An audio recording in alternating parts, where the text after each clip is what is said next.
ಆತ್ಮೀಯ ವೀಕ್ಷಕರೇ, ನೀವು ನೋಡ್ತಾ ಇರೋ ನಂಬರ್ ಒನ್ ಚಾನಲ್ಗೆ ಸ್ವಾಗತ ಬಯಸುತ್ತೇನೆ. ವೀಕ್ಷಕರೇ, ನಾನು ಸಯ್ಯದ್.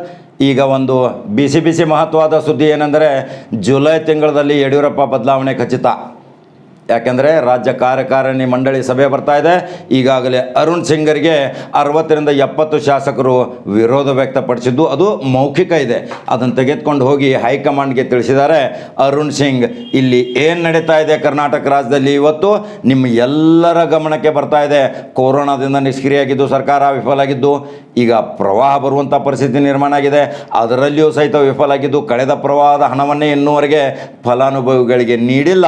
ಇವೆಲ್ಲ ಜನ ರೋಷಿ ಹೋಗಿದ್ದನ್ನು ನೋಡಿದರೆ ಶಾಸಕರ ಕ್ಷೇತ್ರಗಳಿಗೆ ಅನುದಾನ ಸಹಿತ ಇಲ್ಲ. ಆ ಶಾಸಕರು ಹೋಗಿ ಅಲ್ಲಿ ಅರುಣ್ ಸಿಂಗ್ ಅವ್ರಿಗೆ ಹೇಳಿದ್ದಾರೆ, ನಮ್ಮ ಶಾಸಕರ ಕ್ಷೇತ್ರಕ್ಕೆ ನಮಗೆ ಅನುದಾನ ನೀಡ್ತಾ ಇಲ್ಲ, ನಾವು ಜನರಿಗೆ ಏನು ಉತ್ತರ ಕೊಡಬೇಕು, ಅದಕ್ಕಾಗಿ ಇಲ್ಲಿ ಹಸ್ತಕ್ಷೇಪ ಅವರ ಚಿರಂಜೀವಿ ವಿಜಯೇಂದ್ರದ ಆಗಬಾರ್ದು. ಇವೆಲ್ಲ ಹೋಗಬೇಕಾದ್ರೆ ಯಡಿಯೂರಪ್ಪ ಬದಲಾವಣೆ ಖಚಿತ. ಈ ಯಡಿಯೂರಪ್ಪ ಬದಲಾವಣೆ ಖಚಿತ ಅಂದ ತಕ್ಷಣ ಕರ್ನಾಟಕ ರಾಜ್ಯಾದ್ಯಂತ ಲಿಂಗಾಯತ ಮಠಾಧೀಶರು ಒಂದು ಎಚ್ಚರಿಕೆ ಕೊಡ್ತಾರೆ. ಏನು ಎಚ್ಚರಿಕೆ ಕೊಡ್ತಾರೆ? ಯಡಿಯೂರಪ್ಪನ ಬದಲಾವಣೆ ಮಾಡಿದರೆ ಮುಂದೆ ಕೆಟ್ಟ ಪರಿಣಾಮವಾದೀತು. ಹಾಗಾದರೆ ಇದೇ ಮಠಾಧೀಶರು ಕರ್ನಾಟಕ ರಾಜ್ಯದಲ್ಲಿ ಎಲ್ಲ ಸರ್ವ ಧರ್ಮದವರ ಜೊತೆ ಸಂಪರ್ಕ ಇಟ್ಕೊಂಡಂತಹ ಮಠಾಧೀಶರು ಅದೇ ಕೂಗನ್ನು ಒಬ್ಬ ದಲಿತ ಮತ್ತು ವಾಲ್ಮೀಕಿ ಜನಾಂಗದ ಶಾಸಕನಿಗೆ ಮುಖ್ಯಮಂತ್ರಿ ಯಾಕೆ ಆಗಬಾರ್ದು ಅನ್ನೋ ಕೂಗು ಯಾಕೆ ಬಸ್ಬಾರ್ದು? ಇದನ್ನ ಎಲ್ಲರೂ ಕೇಳ್ತಾ ಇದ್ದಾರೆ ಇವತ್ತು ಜನ. ಯಾಕೆಂದರೆ ಆಯಾಯ ತಮ್ಮ ಧರ್ಮದ ಮಠಾಧೀಶರು ತಮ್ಮ ಧರ್ಮದ ಶಾಸಕನೇ ಮುಖ್ಯಮಂತ್ರಿ ಆಗಬೇಕಂದ್ರೆ ಸರ್ವ ಜನಾಂಗದ ಶಾಂತಿಯ ತೋಟ ಅನ್ನೋದು ಯಾಕೆ? ಎಲ್ಲರ ಜೊತೆ ಬೆರೆತಿದ್ದು ಎಲ್ಲರ ಜೊತೆ ಭಾವೈಕ್ಯತೆ ಸಂಕೇತ ಸಾರ್ತೀನಂತ ಮಠದಲ್ಲಿ ಹೇಳಿ ಮಠದ ಹೊರಗಡೆ ಸಹಿತ ಹೇಳ್ತೀರಾ? ಹಾಗಾದರೆ ಒಬ್ಬ ವಾಲ್ಮೀಕಿ ಮತ್ತು ದಲಿತ ಜನಾಂಗದ ಒಬ್ಬ ಶಾಸಕ ಮುಖ್ಯಮಂತ್ರಿಯಾಗಿ BJP ಅವರಿಗೆ ಯಾಕೆ ಒಂದು ಎಚ್ಚರಿಕೆ ಮತ್ತು ವಿನಂತಿ ಮಾಡಬಾರ್ದು? ಕರ್ನಾಟಕ ರಾಜ್ಯದ ಇತಿಹಾಸದಲ್ಲಿ ಕಾಂಗ್ರೆಸ್ 60-70 ವರ್ಷ ಸರ್ಕಾರ ಮಾಡಿದರೂ ಸಹಿತ ದಲಿತನನ್ನು ಮುಖ್ಯಮಂತ್ರಿ ಮಾಡಲಿಲ್ಲ. ಆದರೆ ಆ ಶ್ರೇಯಸ್ಸು ನಮಗೆ ಸಿಗುತ್ತೆ ಅಂತ BJP ಅವರು ದಲಿತನ ಮುಖ್ಯಮಂತ್ರಿ ಅಥವಾ ವಾಲ್ಮೀಕಿ ಜನಾಂಗದ ಹಿಂದುಳಿದ SC ST ಜನಾಂಗದ ಒಬ್ಬ ಶಾಸಕನನ್ನು ಮುಖ್ಯಮಂತ್ರಿ ಮಾಡೇ ತೀರ್ತೀವಿ ಅಂತ ಯಾಕೆ ವಾಗ್ದಾನ ಮಾಡಬಾರ್ದು?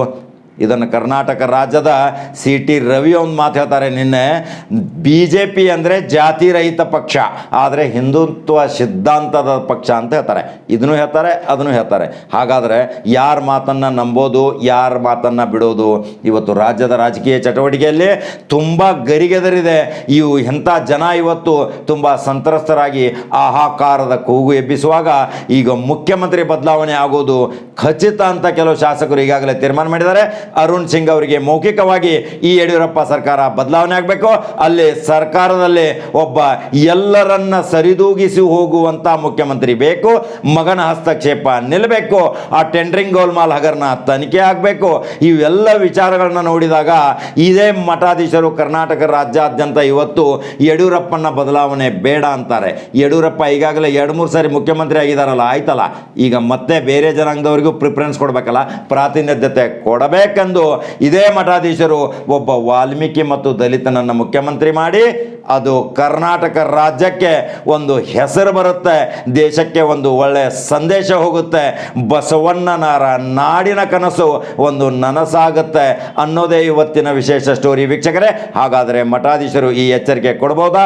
ಇನ್ನು ಮತ್ತೆ ಲಿಂಗಾಯತದವರನ್ನೇ ಮುಖ್ಯಮಂತ್ರಿ ಮಾಡಬೇಕು ಅಂತ ಮತ್ತೆ ತಮ್ಮ ವಾದವನ್ನು ಮುಂದುವರಿಸಿಕೊಂಡು ಹೋಗ್ತಾರಾ? ಹಾಗಾದರೆ ಕಾದು ನೋಡಬೇಕು.